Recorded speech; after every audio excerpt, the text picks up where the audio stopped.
Beware of this common furnace scam. What we see a lot of times is when you're getting your routine maintenance done, as you should be, at once to twice per year on the entire system, particularly on the furnace, a lot of technicians, a lot of companies, unfortunately sell on fear tactics, and quite frankly, it's a scam.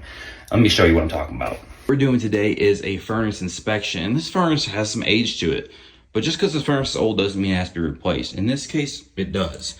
We have a cracked heat exchanger right there. You can see that hairline crack. But the point being is, if anyone's ever telling you your equipment has to be replaced on a safety or fear-based concern, like, hey, you might be getting carbon monoxide in your house, that's a real concern. However, just ask for live proof. I can't take a screenshot of this and show you from someone else's house. This is live proof. I can show you right there. Sometimes you can't see the cracks in the heat exchanger. You're not always gonna be able to get the camera right where you need to, but you can take a CO reading with a carbon monoxide monitor. We can also do what's called a combustion analysis, where we drill a hole in the flue pipe and measure the CO in the stack. There's a lot of ways we can actually prove it. That's Air Support, 502-209-8311.